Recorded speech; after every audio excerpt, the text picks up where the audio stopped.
নবীর কবর খুঁড়ে তার লাশকে পুড়িয়ে দেওয়া হোক নুরু পাগলার লাশের মতো। আমি শুধু বলছি তার কবর খুঁড়ে দেখা হোক তিনি জীবিত আছেন না নেই। যদি জীবিত থাকেন ভালো কথা, আসসালামু আলাইকুম নবী, সালাম দিয়ে চলে আসবো, পুরো পৃথিবীকে দেখিয়ে দিব হ্যাঁ আমাদের নবীজি সত্য বলেছিলেন, তিনি সত্য নবী, ভণ্ড না। সমস্ত নাস্তিক আস্তিক হয়ে যাবে, পৃথিবীতে আর অশান্তি থাকবে না, সবাই এক ধর্মের ছায়াতলে চলে আসবে। আর যদি দেখা যায় মরে গলে পচে লাশের অস্তিত্ব খুঁজে পাওয়া যাচ্ছে না, তাহলে তো স্পষ্ট হয়ে যাবে যে 1450 বছর আগে আমাদের প্রিয় নবীজি হযরত মুহাম্মদ সাল্লাল্লাহু আলাইহি ওয়াসাল্লাম মিথ্যে বলেছিলেন, তার কথা মিথ্যে প্রমাণিত হবে, তিনি ভণ্ড প্রমাণিত হবেন আমাদের এই নুরু পাগলার মতো। ওই সাত আসমান সাত জমিনের মধ্যে তোমার মতো বেআকাল মূর্খ বদবাখত জাহেলে মুরাক্কাব আর হয়তোবা একটাও নাই, ঠিক কিনা? নাউজুবিল্লাহ সুম্মা মাআযাল্লাহ। বলে ওই পাগল যাকে কবর থেকে উঠিয়ে পোড়াইছে মারছে, সুম্মা মাআযাল্লাহ বলতেছে তাকে যেভাবে মারছে পুরাইছে, নাউজুবিল্লাহ আমার হুজুরকে আমার জুবানে আনতে কষ্ট হচ্ছে, আস্তাগফিরুল্লাহ। আমার রসুলে পাক সম্পর্কে এরকম কথা বলছে, নাউজুবিল্লাহ বলেন। বলেন আমাকে রুহের জগতে জিন্দা না মুর্দা? আরো জোরে। আল্লাহ তাবারক ওয়া তাআলা যতদিন চেয়েছেন, 1 বছর 2 বছর 100 বছর 1000 বছর 1 কোটি বছর, যতদিন মালিকের ইচ্ছা ছিল ওখানে আমরা জিন্দেগি পার করেছি। ওখানে গাছপালা নদী নালা কেমন ছিল জানি না, অক্সিজেন কেমন ছিল জানি না, হায়াতে ওখানের মধ্যে আলমে আরো হয় রুহের জগতে জিন্দা ছিলাম। হুকুম হলো ইন্তেকাল হও, ট্রান্সফার হও, জায়গা পরিবর্তন করো, স্থানান্তর হও। ইন্তেকাল হয়ে আমরা মায়ের পেটে চলে আসলাম বাবার মাধ্যমে। যখন মায়ের পেটে এসেছিলাম বলেন তো বান্দা জিন্দা না মুর্দা? 1 মাস 2 মাস 8 মাস 9 মাস 10 দিন 10 মাস 10 দিন যতদিন আল্লাহর হুকুম ছিল মায়ের পেটে আমরা জিন্দা না মুর্দা? হুকুম হলো ইন্তেকাল হও, ট্রান্সফার হও, জায়গা পরিবর্তন করো। রব্বানা আতিনা ফিদ দুনিয়া, দুনিয়াতে চলে আসলাম। এখন দুনিয়া এবং আখিরাতকে হাসানা সুন্দর করতে হবে। 1 বছর 2 বছর 60 বছর 100 500, হযরত আদম সফিউল্লাহ 1000 বছর, সুলাইমান আলাইহিস সালাম 1600 বছর হায়াত পেয়েছেন। অনেক নবী রাসূলরা অনেক বছর হায়াত পেয়েছেন।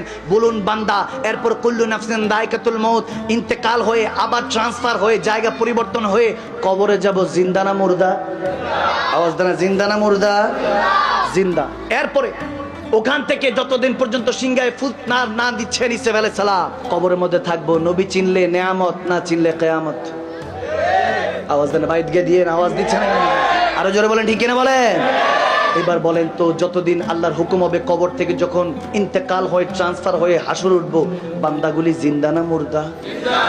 এরপরে হাসর থেকে যদি নবী সুপারিশ করে, যদি আমলগুলি ভালো হয়, তারপরে স্যালারি হিসাবে জান্নাত, কেউ শাস্তি হিসাবে জাহান্নামে যাবে। যদি জান্নাতে যায় কিংবা জাহান্নামে, বান্দা জিন্দা না মুর্দা? আওয়াজে মনে হয় মুর্দা।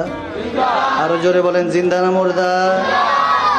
বান্দাই মারা যায় না, আর বান্দার সমস্ত রসুলদের যিনি সম্রাট তিনি নাকি ইন্তেকাল করছে, মৃত, নাউজুবিল্লাহ। আমি বললাম ওই 7 আসমান 7 জমিনের মধ্যে তোমার মতো বেআকাল মূর্খ বদবাখত জাহেলে মুরাক্কাব আর হয়তোবা একটাও নাই, ঠিক কিনা? নাউজুবিল্লাহ সুম্মা মাআযাল্লাহ। বলে ওই পাগল যাকে কবর থেকে উঠিয়ে পোড়াইছে মারছে, সুম্মা মাআযাল্লাহ বলতেছে তাকে যেভাবে মারছে পুরাইছে, নাউজুবিল্লাহ আমার হুজুরকে আমার জুবানে আনতে কষ্ট হচ্ছে, আস্তাগফিরুল্লাহ। আমার রসুলে পাক সম্পর্কে এরকম কথা বলছে, নাউজুবিল্লাহ বলেন। যদি শের খোদা আলী হয়তো আমার বেঁচে থাকতেন, তুমি থাকতা, তোমার মাথা কল্লা থাকতো না। যারা এই গোস্তাখি করে এদের গর্দার উড়িয়ে দেওয়ার কথা, কিন্তু কি করবেন?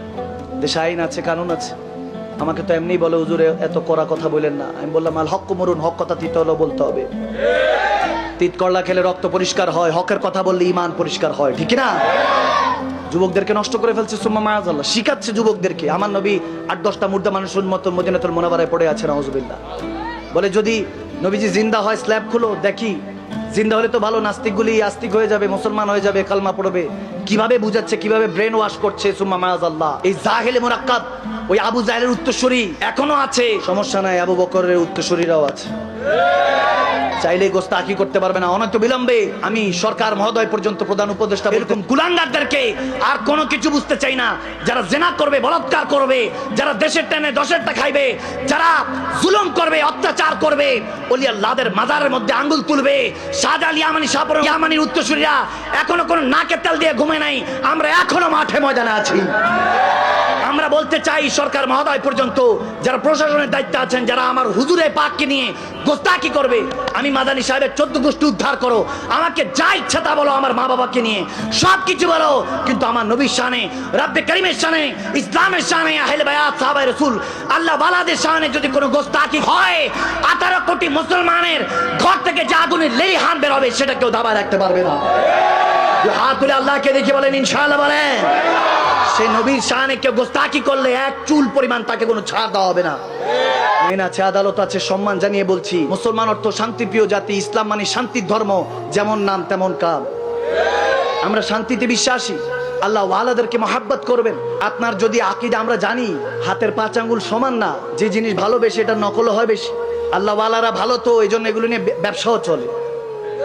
আমি কারো ব্যাপারে কখনো মন্তব্য করি না, আমি এটা পছন্দ না, কারণ মুসলমান ভাই ভাই একসাথে তো জান্নাতে থাকতে চাই, ঠিক না? জানি ফেরাউন যে জায়গায় আছে, মুসাও সেই জায়গায় আছে, নমরুদ যে জায়গায় আছে ওখানে ইব্রাহিম খলিলুল্লাহ আছে, ঠিক না? যেখানে আবু জাহেল থাকবে সেখানে নবীর উত্তরসূরিরা, সিংহরা এখনো মাঠে ময়দানে আছে। মানসাব্বা নবিয়ান ফাকতুলহু, যারা আমার রাসূলের শানে গোস্তাকি করবে তাদের কোনো ছাড় নাই, তাদের একটাই শাস্তি, তাদের গর্দান উড়িয়ে দাও, ঠিক না? বললাম তোমার কিসমত ভালো, হযরত ওমর বেঁচে নাই।